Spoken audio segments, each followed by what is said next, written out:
नमस्कार, बहुत बहुत स्वागत है आपका। आप देख रहे हैं यो स्टॉक्स और ईटी ना स्वदेश मोतीलाल स्टूडियो में आपका बहुत बहुत स्वागत। मेरे साथ हैं मेरे दो सहयोगी कविता थपलियाल और अंश भीलवार, और हम तीनों अगले 1 घंटे आपके तमाम सवालों का समाधान अपने गेस्ट के जरिए लेकर आएंगे। इसके साथ ही बाजार पर भी अहम रणनीति आपको बताएंगे और बीच बीच में हम आपको अहम खबरें और ट्रेंड से भी वाकिफ कराएंगे। तो आज के बाजार में जाहिर सी बात है, हफ्ता का पहला जो कारोबारी दिन रहा है वो कोई बहुत खास बेहतर नहीं रहा है। हम उस पर भी राय लेंगे, लेकिन सबसे पहले तौर तरीके जान लीजिए जिसके जरिए आप अपने सवाल हम तक पहुंचा सकते हैं। तो तरीका बेहद आसान है। स्क्रीन के एक हिस्से में आप एक नंबर फ्लैश होता देख पा रहे होंगे। इस नंबर पर व्हाट्सएप करके, कॉल करके आप अपने सवाल हम तक पहुंचा सकते हैं। यूट्यूब पर लाइव कमेंट करके, सोशल मीडिया पर कमेंट करके भी आप अपने सवाल हम तक पहुंचाइए। हम उन सवालों को भी बीच बीच में शामिल करते हैं।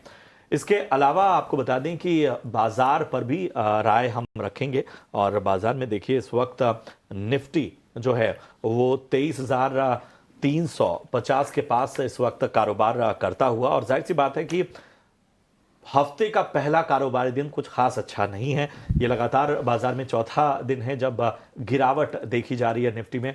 निफ्टी 190 अंक के करीब गिरा है, 23,400 के नीचे इस वक्त नजर आ रहा है। बैंक निफ्टी में भी लगभग 400 अंकों की गिरावट हम साफ तौर पर देख पा रहे हैं। 49,800 के नीचे इस वक्त बैंक निफ्टी। निफ्टी के टॉप गेनर्स में आज ब्रिटानिया लगभग 2% ऊपर आप देख पा रहे हैं। टाटा कंज्यूमर में भी लगभग 1% की तेजी यहां नजर आ रही है।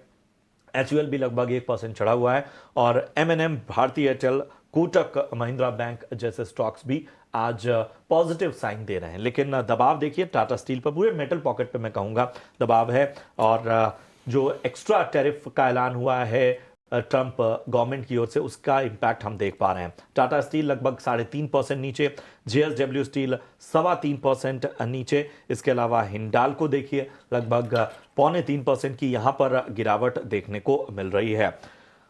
एडवांस डिक्लाइन रेशियो बताता है कि मार्केट से स्टॉक स्पेसिफिक एक्शन गायब है। जी हां, मार्केट ब्रेथ पर अगर आप निगाह डालेंगे तो 446, मात्र 446 शेयर इस वक्त ऐसे हैं जो कि हरे निशान में कारोबार कर रहे हैं। बाकी 2085 शेयर ऐसे हैं जिन पर दबाव हम देख पा रहे हैं। चलिए फटाफट से अब अपने चर्चा में अपने दो खास एक्सपर्ट्स को भी शामिल करते हैं और उनसे बाजार पर जरा राय लेते हैं। तो हमारे साथ आज जेएम फाइनेंशियल सर्विसेज से तेजस शाह और स्वस्तिका इन्वेस्टमार्ट से संतोष मीणा साहब जुड़ चुके हैं। संतोष, सबसे पहले मैं आपके पास आना चाहूंगा। हफ्ते का पहला कारोबारी दिन, लगातार चौथा सेशन अगर हम देखें, खास तौर पे निफ्टी के लिए खास अच्छा नहीं है। बाजार में स्टॉक स्पेसिफिक एक्शन भी गायब है। मेटल पॉकेट्स पर दबाव ज्यादा दिख रहा है। टैरिफ, जो एक्स्ट्रा टैरिफ के ऐलान से ट्रंप गवर्नमेंट की ओर से, ये सारी चीजें जो हैं वो बाजार पर दबाव को गहराती हुई, बड़ा ही सतर्क रहना होगा इस बाजार में।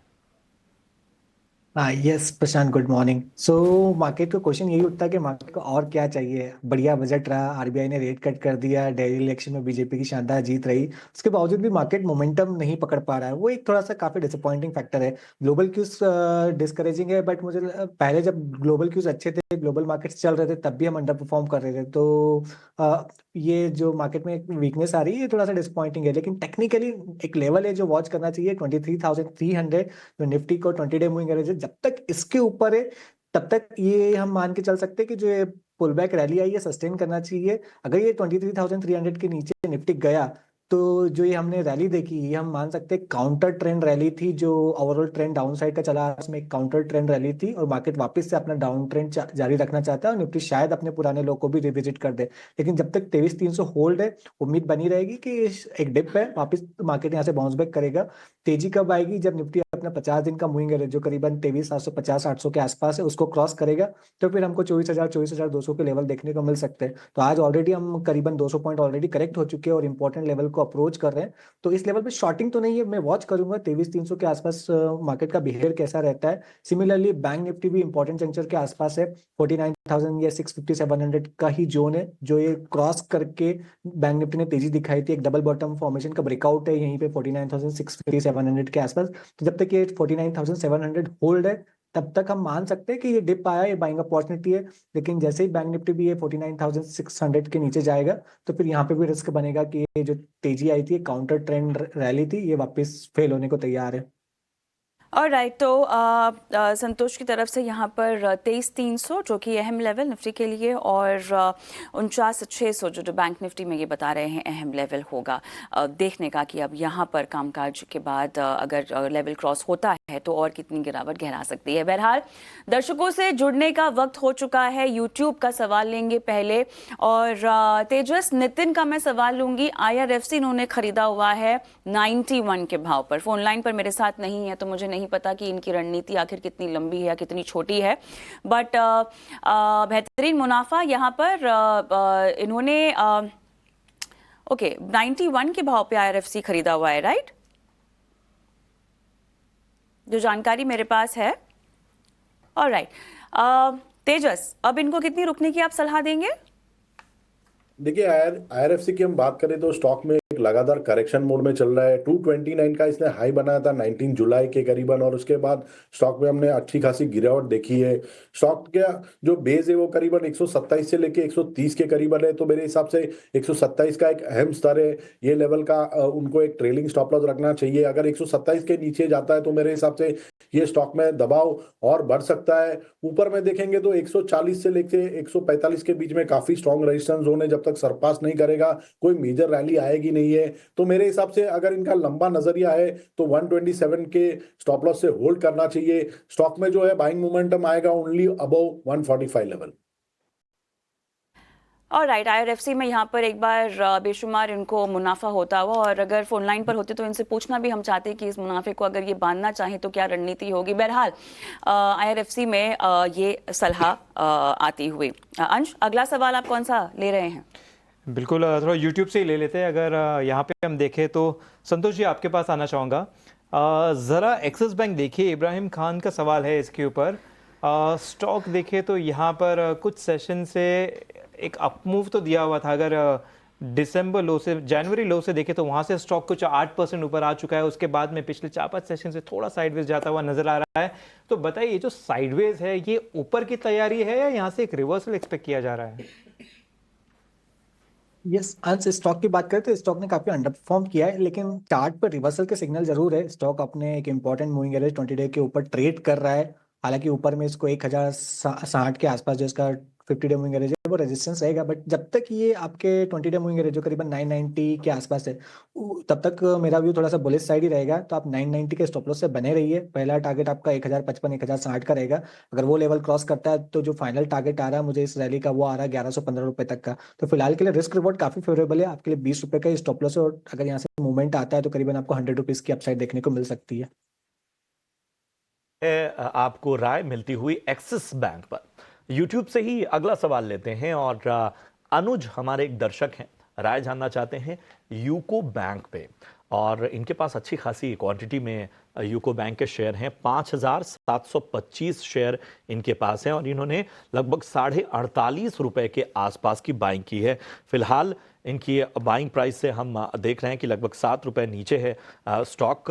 पिछले 5 ट्रेडिंग सेशन में अगर हम यूको बैंक को देखें तो एक कह सकते हैं दायरे में ही रहा है। पिछले 6 महीने के भी चार्ट को देखें तो लगातार फिसलता हुआ, और इनके भाव से भी हम अगर देखें तो लगभग 15-16% नीचे आ चुका है। तेजस, बताइए क्या राय बनेगी यूको बैंक पे? 48 रुपए के ऊपर की खरीद है।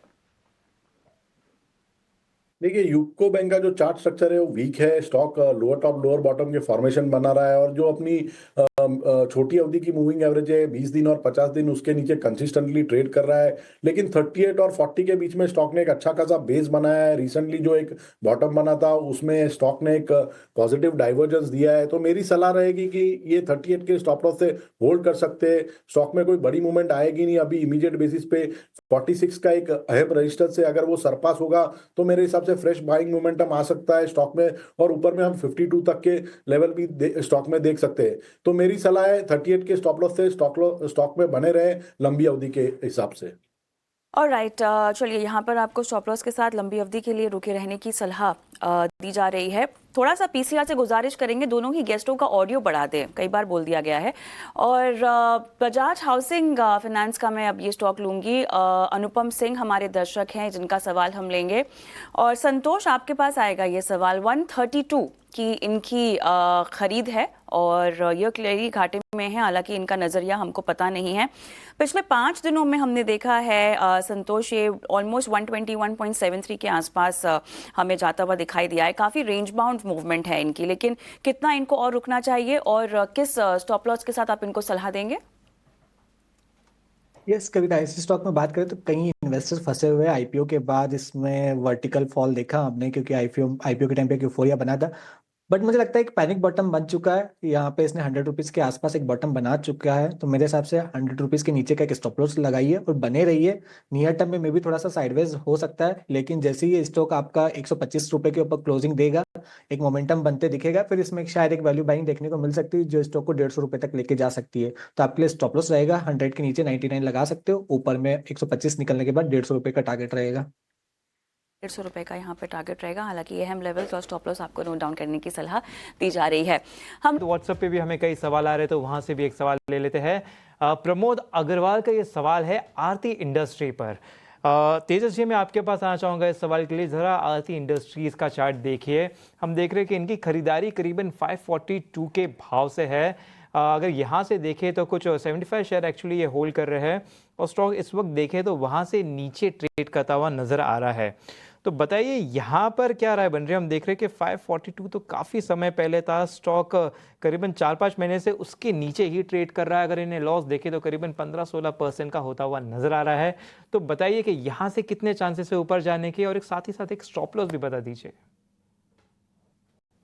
देखिए, आरती इंडस्ट्रीज की हम बात करें तो ये स्टॉक में हमने एक अच्छी खासी गिरावट देखी थी। उसके बाद स्टॉक एक साइडवेज कंसोलिडेशन मोड में चला गया और रिसेंटली स्टॉक ने एक अच्छी खासी स्ट्रेंथ दिखाई है। पिछले 10-15 दिन से स्टॉक ने एक 10-20 डे का moving average cross over, positive cross over दिया है, जो एक पॉजिटिव संकेत है। और 20 दिन और 50 दिन की मूविंग एवरेज के ऊपर भी स्टॉक ट्रेड कर रहा है। मुझे लग रहा है ये स्टॉक में काफी स्ट्रेंथ है, तो मेरे हिसाब से ये स्टॉक में अभी फॉर टाइम बिंग बने रह सकते हैं। कोई बड़ी रैली नहीं लग रही है, बट 425 के स्टॉप लॉस से ये स्टॉक में बने रह सकते हैं। मुझे लग रहा है ऊपर में ये स्टॉक 480 का लेवल इमीडिएट बेसिस पे टेस्ट कर सकता है, और वो सरपास किया तो मुझे लग रहा है 500 से लेके 520 तक के भी लेवल आ सकते हैं, जहां पे काफी स्ट्रॉन्ग रेजिस्टेंस है, वहां पे उनको मुनाफा वसूली करनी चाहिए।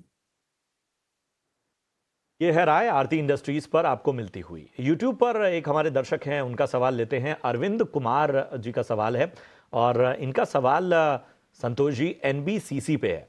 25 शेयर हैं इनके पास, और माफ कीजिएगा खरीद भाव जो है इनका वो 25 है, और 2280 शेयरों की संख्या है। काफ़ी शानदार स्तरों पर।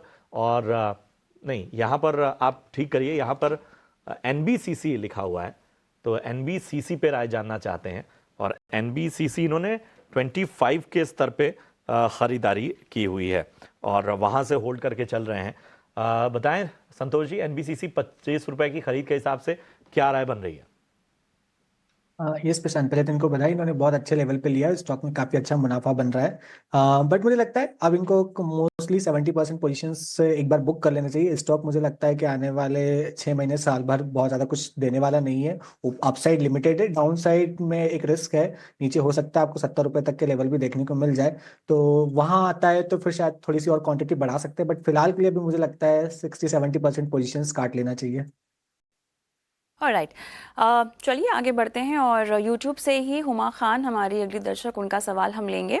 और तेजस, बंधन बैंक में इन्होंने खरीदारी कर रखी है, इनका भाव थोड़ा सा ऊंचा है 213 का।